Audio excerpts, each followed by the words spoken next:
So, wow. Okay, so that's 1989, you closed, you start working, right?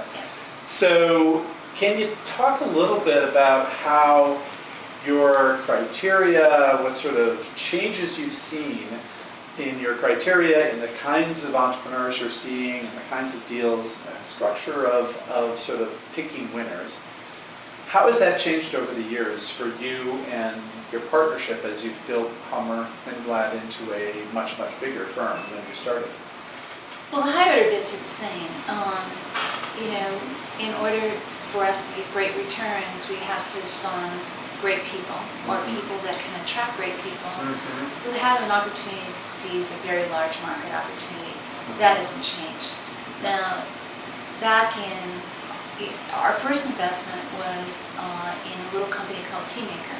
Oh, yes. And so our first entrepreneur we funded was a woman, was Heidi Raisin, renowned in the Valley. And Heidi already had an ongoing business, but she needed capital. So there we didn't see a drawing on a napkin or whatever, and that was a good, solid investment. Our second investment was a company in Portland, Oregon called Central Point Software. Again, it had real revenue. It had an outcome as an acquisition. So again, a good, we call these doubles, triples, and singles that make great returns, but they're not 10Xs. Our first 10X investment was in, two of them we made about at the same time, one in PowerSoft and one in a company that became Hyperion. Okay. In the case of Hyperion, that was an idea with a very rough prototype, 2 guys, no dog. And in the case of PowerSoft, it was Mitchell Kurtzman's company. Mitchell has been a partner here for 10 years now. And Mitchell was pivoting his company, really pivoting a company that had substantial revenue that was going to go completely away by design and starting over with a client-server development tool, product called Power Builder. So today, we rarely see anything as raw as when we saw Arbor Software, which became Hyperion. There was not really seed capital. Many entrepreneurs rub sticks together, like I did, to create open systems, performed on natural acts in the beginning parts of their business. But all strictly legal. All strictly legal, as far as they know, to get the companies off the ground, and then had to grow their companies in the beginning part, with their maybe a small amount of family money, and that's it.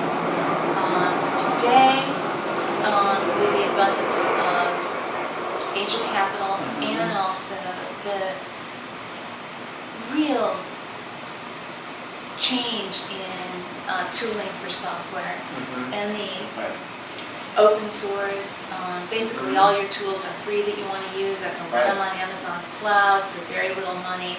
I can get quite far in some proof of a product with very little money.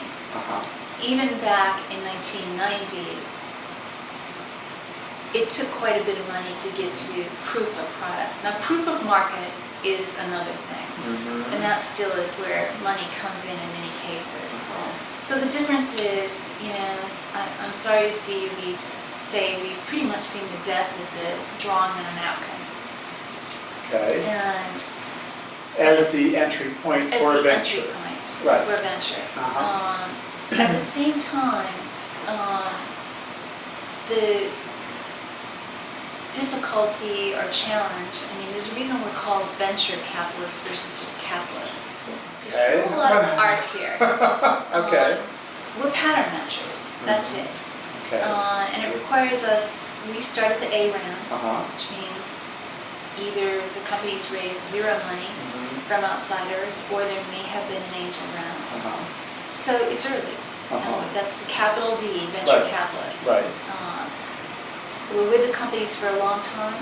Back then, a typical exit would be in roughly 5 years, now it's more like 9. An acquisition might be in 3 years, now that's more like 5 or 6. So, the marriages with these companies are much longer. I think that's caused us to have a higher bar on people and a higher bar on, really markets we can claim.